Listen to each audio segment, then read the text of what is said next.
Muito bem, estamos de volta aqui com o Conexão Popular, hoje recebendo pela primeira vez na nossa bancada e com muita satisfação, secretária de Administração e Finanças de Taubaté, Odila Maria Sanches. Aquele que se diz injustiçado, Luiz Carlos Batista. Pode começar o bloco. Secretária, Pois é. o orçamento da Secretaria de Finanças para esse ano é de 30 milhões de reais. Confere? Sim. Onde a senhora gastou esse dinheiro? Aliás, na LDO, já que está aqui na Câmara, tem uma previsão de um aumento da sua secretaria em 30%. Tá. Os outros vão ficar com inveja da senhora. Ah, pois é. A senhora já disse que briga com um por dia? Então, vão ficar com inveja. Não brigo. Vamos dizer assim, né, que você vai demonstrando, né? Você tem que ser firme, né? Você tem de persuasão. Aí ela tem, né? Ela fala muito bem. Você tem que ser firme ali, você tem que segurar a chave do cofre, não é mesmo? Você vai, né? Vai concedendo aí aos poucos. 30 milhões de reais, e por quê? A Secretaria de Finanças, não necessariamente pelas ações da Secretaria de Finanças, é que precatórios, a dívida com precatórios do município, ela fica creditada na rubrica de Secretaria de Administração e Finanças, com exceção de alguns poucos casos de ensino e saúde. Os demais, eles ficam creditados na Secretaria de Administração e Finanças precatórios. Então, nós temos hoje uma dívida de precatórios, nós assumimos também a dívida de precatórios de 70 milhões de reais. Hoje nós já estamos com 53 milhões de reais. Nós estamos depositando ao ano 1%, que é o que manda a lei, 1% da receita corrente líquida, né, a título de precatório. Que isso configura, o ano passado foi 7 milhões e pouco, eu arredondei para 8 milhões. Então nós estamos, além disso, a gente até paga um pouco mais até de precatório. Porque a nossa intenção também é reduzir saldo de precatórios. Então, por isso desses 30 milhões. Até porque a Secretaria de Administração e Finanças tem que sair até dando exemplo. Exatamente. Está vendo como vamos trazer secretário aqui, Miguel? Excelente. Secretária, vamos falar aqui dessa participação público-privada, que está sendo chamada do convênio do lixo, inclusive. Foi lançado em 2014 e depois, a pedido de ajustes por conta do Tribunal de Contas do Estado, está paralisado e agora os envelopes serão entregues até o dia 27 desse mês, de maio. O valor de 2 bilhões e pouco de reais, numa implantação que levaria 20, 30 anos. 30 anos. 30 anos. 30 anos. Muito bem. A senhora acredita que esse seja o caminho, a terceirização de todo o serviço público? E quais os serviços serão abordados por essa terceirização, secretária? Olha, hoje nós temos uma demanda, assim, bastante, assim, eu não vou nem dizer reprimida, porque você está constantemente aí trabalhando na limpeza, né, das áreas públicas, né? Então, nessa limpeza das áreas públicas, você precisa muito de maquinário, os caminhões. Então, nós temos aí caminhões, né, que são muito antigos. Então, para você poder estar comprando... A frota da prefeitura era uma sucata, na sua totalidade, quase. A frota da prefeitura totalmente sucateada. Não só por veículos antigos, mas porque também não foi feita a manutenção, né? A manutenção adequada. Então, se você não tem, acaba não tendo recursos para poder suprir tudo isso. A parceria público-privada, eu vejo que ela vem para você poder te trazer, para poder estar inovando. Ela vem com empresas aí, com parcerias aí com a administração municipal, para ela trazer eficiência ao serviço público. Ela vem trazer eficiência, até porque essas empresas, em geral, elas têm know-how para isso, ela pode estar aportando o capital, situação que o município, naquele momento, ele não teria condições nenhuma, né? Nem no primeiro ano, nem no segundo ano, até porque o orçamento ele vai crescendo muito pouco. Você não pode instituir imposto novo, taxa nova, você tem que viver com aquilo que existe, né? Então, essas são as ferramentas que temos. Então, como vamos trabalhar com as ferramentas que temos? E já vimos que com as ferramentas que temos, fica tudo muito justo, o cobertor fica curto, não dá para você avançar muito. Então, para você poder ter um serviço aí com qualidade, e a gente vê aí também aí um desassossego muito grande do prefeito, que além de fazer o serviço, e é nosso também, você ter um serviço também de qualidade, né? Um serviço que eficiente. Então, só vamos conseguir isso com parcerias público-privada, que ela vem melhorar aí o seu porte aí de infraestrutura para esse serviço. E os serviços, num primeiro momento, vai ser o público, de limpeza das áreas públicas. Eu não falo só a coleta de lixo, mas as limpezas das áreas públicas. Hoje a gente tem uma demanda muito grande. Dengue, né, com o dengue, que é uma realidade nacional, Então, você tem que estar trabalhando ativamente aí na limpeza. Choveu, o mato cresce aí com uma rapidez. E você não corre também na mesma, né? Você não consegue aí na mesma agilidade estar atendendo a todas essas demandas. Né, secretária? Só serviços. Só de serviço. Só de serviços. Quando eu disse serviço público, só para deixar claro, né? Para deixar claro, é coleta, transbordo, varrição, é isso. Limpeza de praças, né? Parques. Luiz. Secretária, a senhora, como tem 28 anos de prefeitura, funcionária de carreira, a senhora sabe que antes a estrutura da prefeitura não era secretaria, era departamentos. Aí o governo anterior, do Roberto Peixoto, criou as secretarias. Mas a lei não dá autonomia, a lei não deu autonomia financeira para as secretarias. Como é que é essa relação do prefeito com os secretários? Até onde ele deixa o secretário ir, já que não existe uma autonomia financeira? Olha, só não tem autonomia financeira, porque a autonomia administrativa, o prefeito dá total liberdade. Aí a financeira fica ali com a Secretaria de Administração e Finanças. Mas nós estamos também, a financeira fica lá conosco, mas também mudando um pouco o perfil.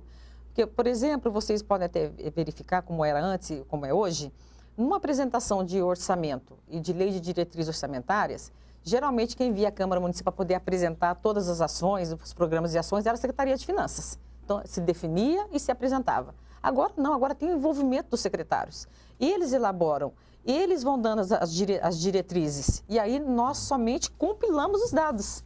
E eles vêm até aqui para poder estar demonstrando o que naquela pasta, o que vai ser realizado, né, com o que vão gastar os recursos, de onde serão oriundos os recursos.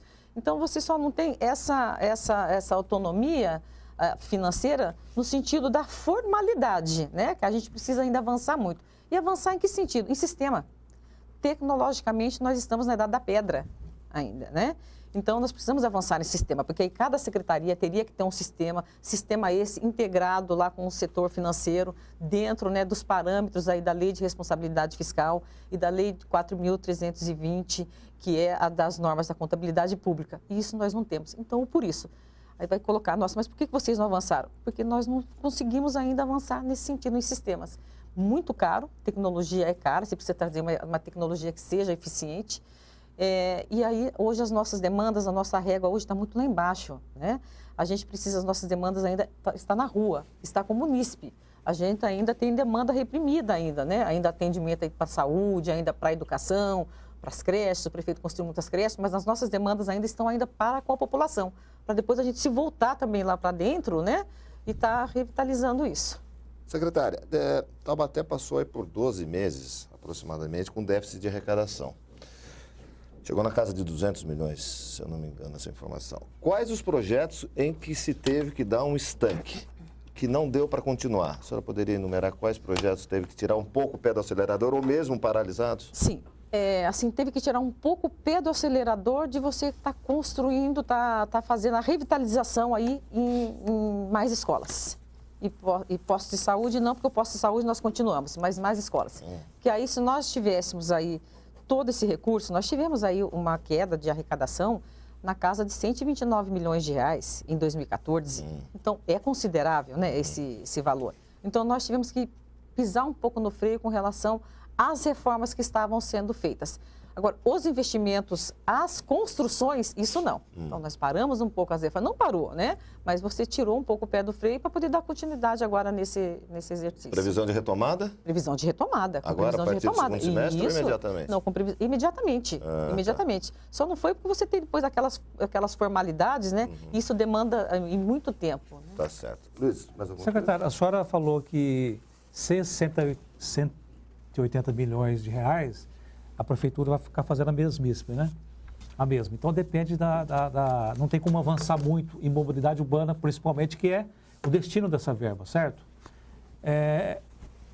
Há um debate na Câmara em torno disso. Muitos, não estou dizendo que a maioria, alguns vereadores são contra, já manifestaram contra essa verba. O que a senhora diria para o vereador hoje para convencê-lo a votar a favor desse projeto? Até porque esse recurso, né, aí esses 180 milhões, é para a infraestrutura do município. Você precisa avançar o município, você precisa modernizar o município. Até porque quando você moderniza o município, além de você ter uma mobilidade urbana já para quem aqui, né, para quem aqui reside, né, você vai atraindo também novos investimentos, você vai mobilizando também a economia. Então, para esse vereador, ele é morador da cidade, nós precisamos trazer esse grande passo para frente. Não tem condições de nós não termos. O que eu quero dizer a esse vereador é que, em não tendo esse financiamento, esse recurso, nós não vamos avançar com mobilidade urbana. Nós não vamos avançar na construção de novo sistema viário, não vamos avançar. Nós vamos ficar aí de forma muito tímida, Taubaté, como já está hoje, se distanciando aí de outras cidades. Secretária, a senhora falou que o viés de Taubaté é da industrialização. A questão do Proindy, não está um pouco devagar, não, a atração de novas empresas para a cidade nesses anos? Então, mas o que acontece assim, quando a gente fala devagar assim? É que, na verdade, quando se assumiu, tinha sérios problemas com relação às indústrias que lá já estavam.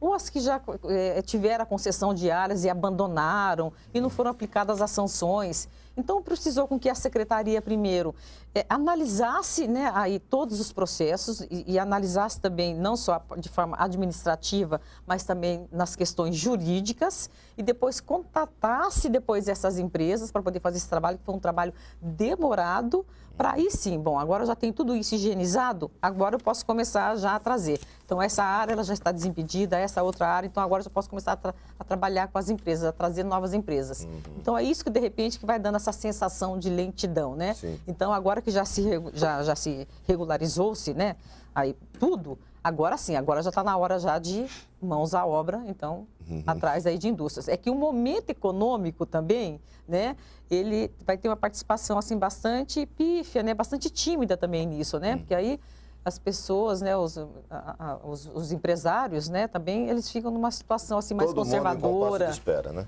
Em compasso de espera, para poder ver qual vai ser o resultado aí desses ajustes fiscais, das metas fiscais do governo federal, dessa nova equipe econômica. Então, eu vejo que isso aí vai começar a se desenhar lá para 2016. Eu não posso não perguntar isso para a secretária de Finanças. A senhora confia nessa equipe econômica que está no governo federal? Sim. Confia? Sim. Os ajustes que eles estão propondo são necessários? Os ajustes que estão propondo são necessários e são de forma, assim, muito, assim, conservador, mas conservador com sustentabilidade.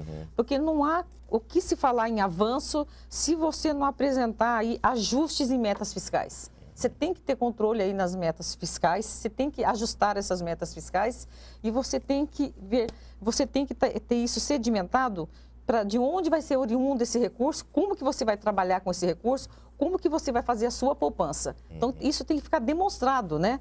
Porque você não pode ficar trabalhando na imprevisibilidade. Porque antes você ficava trabalhando numa imprevisibilidade. Não, o meu orçamento é esse e eu espero que eu vou receber mais isso e mais aquilo. Não dá para trabalhar dessa forma.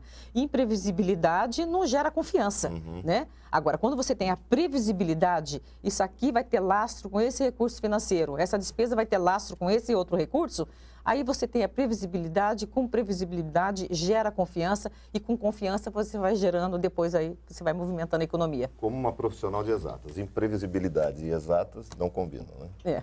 Eu tinha uma pergunta, mas eu não vou fazer porque ela vai dizer não mesmo.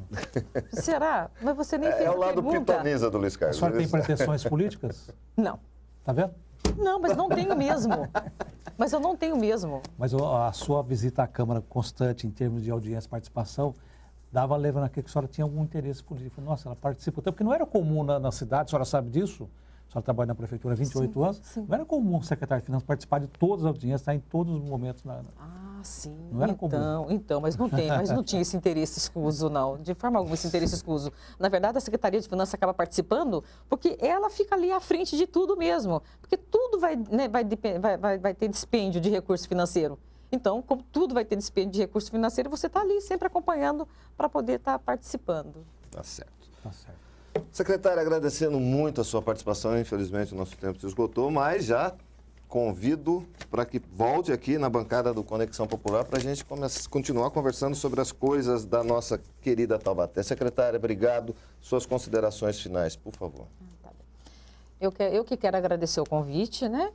E quero fazer 2 observações, parabenizar aí a TV Câmara, né, aí por esse projeto aí dessas entrevistas que vai colocando aí o telespectador, né, a população a par aí de onde estão sendo investidos os recursos. Então, e parabenizá-los também aí pela riqueza aí, né, aí das perguntas. E outro ponto também que eu quero colocar ao munícipe, ao contribuinte, que se tiver qualquer problema com o débito, com o fisco municipal, né, se em algum momento da carreira, né, da sua atividade profissional, você não se lembra também, se fez inscrição junto ao fisco municipal, eu já fui pedreira um dia, já fui cabeleireira, será que eu fiz inscrição na prefeitura, será que não? Eu gostaria de pedir para que essa pessoa se dirigisse até a prefeitura, até para poder verificar se não consta lá nos nossos assentamentos uma inscrição indevida, para que a gente possa fazer o cancelamento e essa pessoa não seja uma delas que esteja dentro desses 400 milhões de reais em dívida ativa e que vai trazer depois sérios sabores aí para esse munícipe, para esse contribuinte. Então, eu quero solicitar que vá até a Secretaria de Finanças até para a gente regularizar isso. Muito bem. Eu sei que o Luiz Carlos não vai fazer consideração, ele vai fazer mais uma questão. Então, você errou. Você erra sempre a meu respeito. Você erra sempre a meu respeito. Só lembrar que na audiência que teve aqui, qual audiência recente? A respeito do projeto referente ao empréstimo de 60 milhões de dólares, sim, o prefeito disse com todas as letras, o cidadão preocupado com a sua cidade deve assistir a TV Câmara. Muito bom. Obrigado. E o prefeito que em breve estará conosco aqui também, falando das coisas de Taubaté. Secretário Odila, muito obrigado mais uma vez pela sua presença. Eu que agradeço. Luiz Carlos Batista, sempre conosco aqui, obrigado também. E obrigado especial a você que sempre nos acompanha no canal 4 da NET. TV Câmara Taubaté, a primeira TV legislativa do Vale. Obrigado pela audiência, até a próxima.